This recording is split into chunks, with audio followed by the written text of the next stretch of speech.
Welcome to question number 16 from the June 2016 Algebra Regions exam. So we've got an equation here, f of x equals x squared minus 12x plus 7.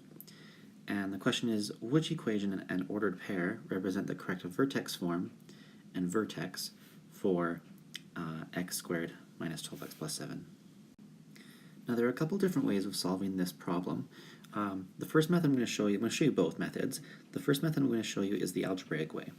Now first of all, let's make sure we understand what vertex form of an equation looks like. And basically it would look like f of x equals x minus h squared plus k, where h and k represent the x and y values of the vertex. So the vertex in this case would be h and k. So one hypothetical example it would be if it was x plus 2 squared plus, let's say, 6, then the vertex, if we were to graph that, the vertex would be the h value in this case would be, I know you might think it's 2, but it's actually negative 2, and that's because the h term should be subtracted. So it's actually opposite. So the h value is negative 2, and the k value is positive 6. So that's basically what vertex form looks like, and it's very valuable because you can take a look at the equation and quickly identify where the vertex would be if you want to use to graph it quickly.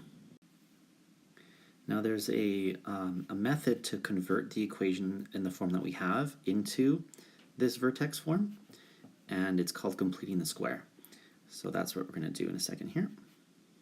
So I finish erasing this. Okay. So we've got x squared minus 12x plus 7.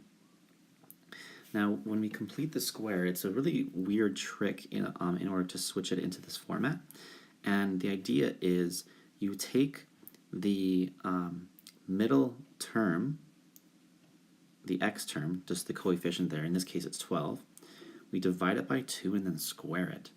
So half of 12 is 6, and I know that if I square that, 6 squared would get me 36. So 36 is the magical number that I'm going to add into this equation. Now, just by doing that, we'd be completely changing the equation. So in order to deal with that, we actually also have to subtract it.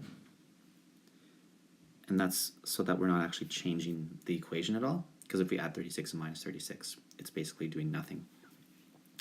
And then we still have this plus 7 at the end here. Now, the reason we did this is because if we were to take a look at the first 3 terms here, x squared minus 12x plus 36, we can actually factor this now. And if we were to factor it, it would become x minus 6 squared, because negative 6 times negative 6 would get us the positive 36 over here, and then negative 6x minus another 6x would get us negative 12x, and x squared is here. And then now we just need to take a look at what's outside of these brackets here. We have minus 36 plus 7, so if we were to combine those numbers together, negative 36 plus 7 is negative 29. And just like that, we have converted the original equation into vertex form.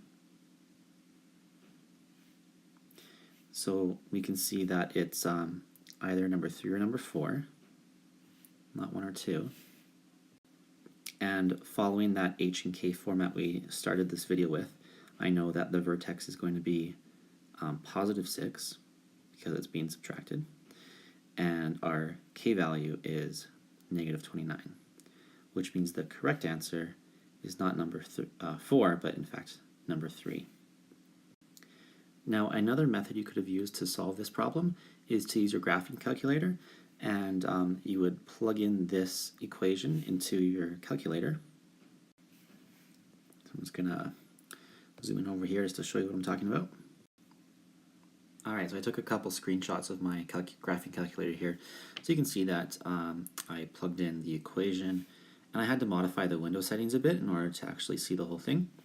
And then what I did was I pressed second trace, and that got me to the information where you could find the minimum value, which was down here.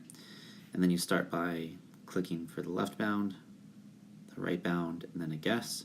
And then here it showed me that the minimum had an x value of basically 6 and a y value of negative 29, which is our vertex. So that would be another way to figure out that that is our answer. So I hope that was helpful, and thanks for visiting JD's Regents Preparation.